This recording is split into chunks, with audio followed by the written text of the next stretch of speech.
Greetings to everyone. This is Sanskruti Acharya along with my colleague Rutul Chaudhari, and here we are presenting our research paper, Performance Analysis of Field-Oriented Control PMSM-based Electric Truck, which is done under the mentorship of Professor Siddharthsingh K. Chauhan, and we all three belong to the Department of Electrical Engineering, Institute of Technology, Nirma University, Ahmedabad, India.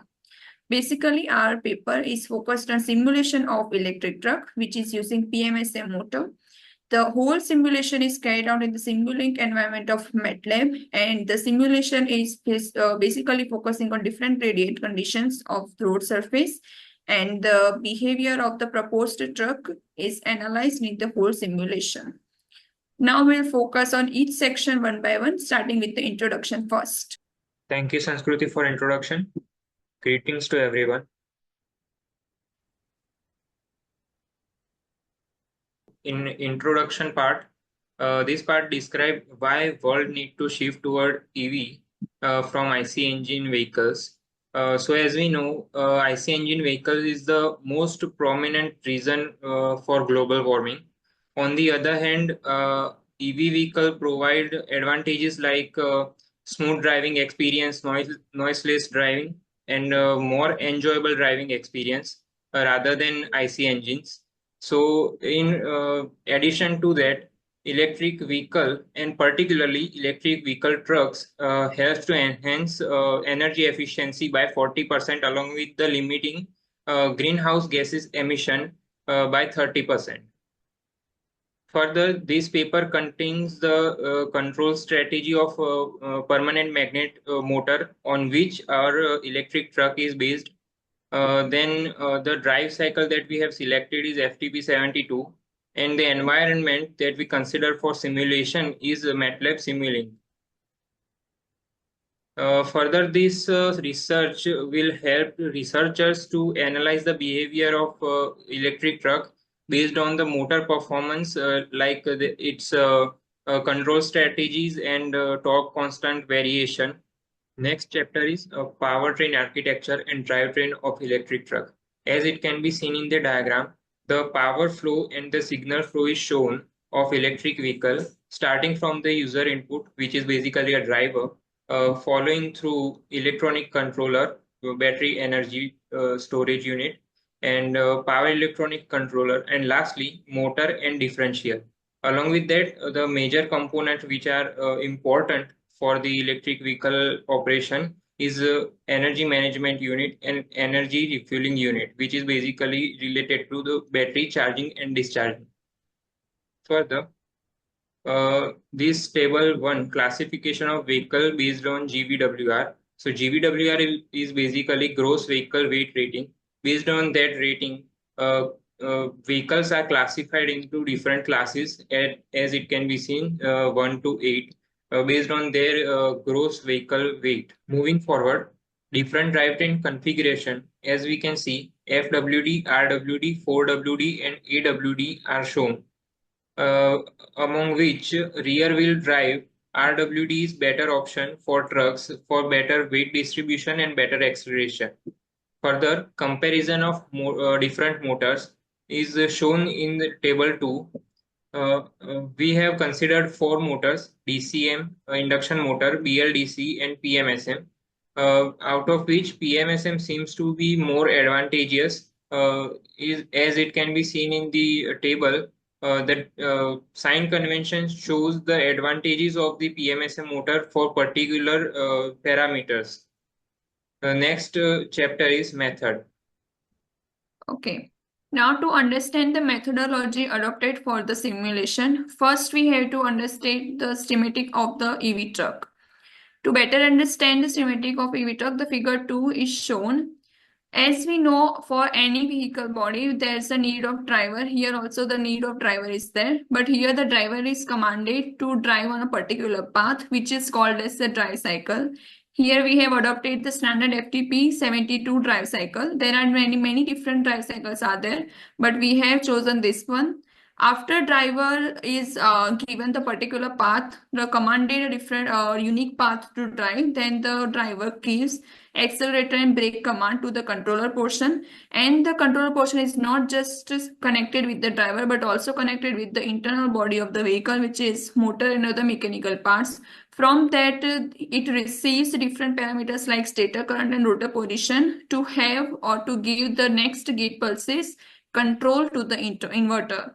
After receiving the gate pulses from the inverter, the further connections are carried out towards the battery and to the vehicle body, basically the mechanical system, and that's how the vehicle gets its motoring mode and regenerative mode.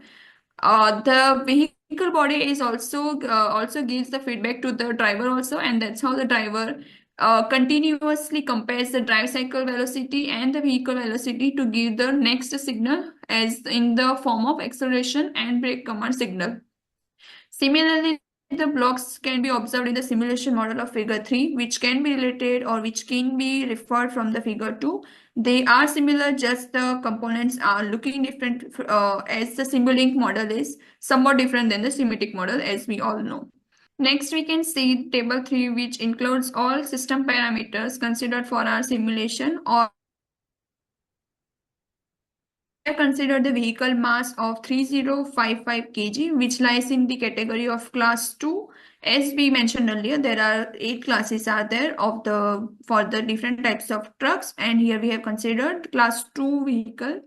Other important parameters are also mentioned, the mechanical ones as well as the electrical ones. As we can see, the aerodynamic drag coefficient, rolling resistance coefficient, and radius of wheel, gear ratio, and also the electrical portions parameters, also the battery capacity, battery nominal voltage, and internal resistance of the battery also. Next section is the different types of we have used different blocks in our simulation, and here in the next 3 sections we will understand how this three or how important these 3 sections are for our simulation. First one is the control strategy, which we have used. We have used the FOC control strategy, which is actually used here because we needed the individual control of the torque, and as we know, the FOC control provides us the privilege to have decoupled torque and speed control through Clark and Park transformation, and that's why we have used it here. The equations can be observed here, and which is used in the internal part of the simulation, and along with the FOC we have used further the SVPWM for our generation of the pulses instead of SPWM, which is another method of the pulse width modulation. Next is the mechanical body of electric vehicle truck.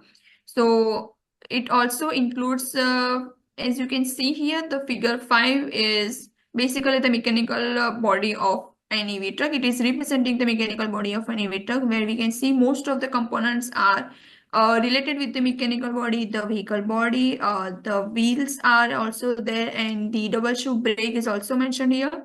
The gear ratio can also be changed from the simple gear block ratio. The important block or the component which I can say is the ideal torque sensor, which is connected in this portion because it is the one which connects the torque control signal, and or better I would say the motor and the mechanical body. And the torque sensor is the one which translates a variable into a proportional torque signal, and that's why it becomes important for our whole simulation. Figure 4, as I mentioned earlier, it is all about FOC, and here you can see that the individual torque control can be obtained as we have set the control in such a manner. Next is the other section of the regenerative braking section. The most important part of EV becomes EV is the regenerative braking itself to get the advantage of EV in a best manner. So in this section or in our simulation also, we have used regenerative braking. For this, we emphasized on generating the gate pulses in an efficient manner. We understood that motoring and regenerative braking are 2 modes, and to generate the vehicle in 2 different modes, we have to emphasize on generating the gate pulses, and that's how we have made a logic and changed the logic of generation of the pulses such that both of the motoring and regenerating modes can be operated.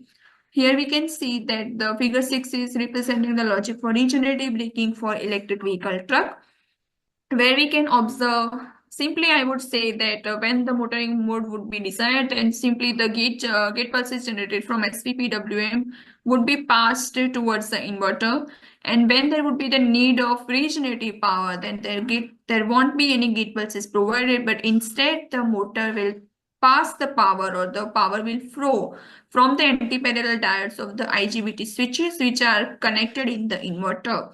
So that's how the regenerative operation will take place and the battery will get charged. Next chapter is result and discussion.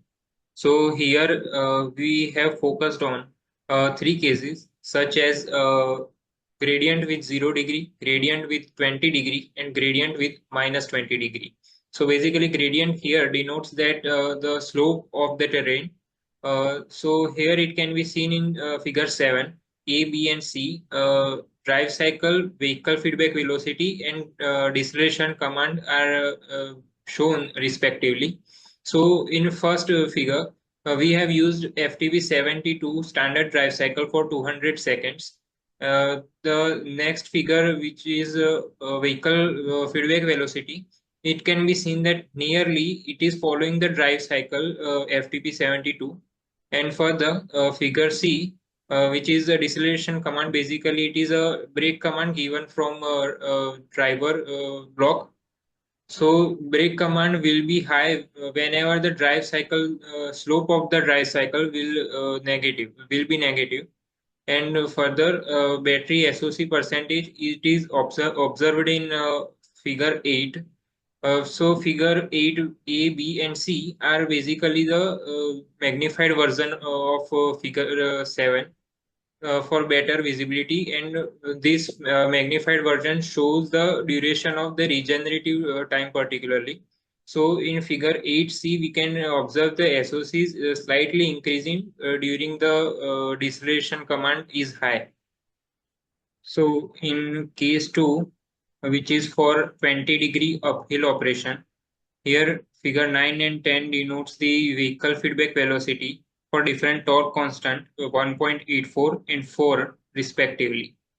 So here we are only showing the acceleration command because in uphill operation we only require acceleration, and subsequently the deceleration command will be 0. So now in figure 10, it is visible that with torque constant 4, driver is able to achieve the stable velocity earlier than the vehicle velocity with torque constant 1.84.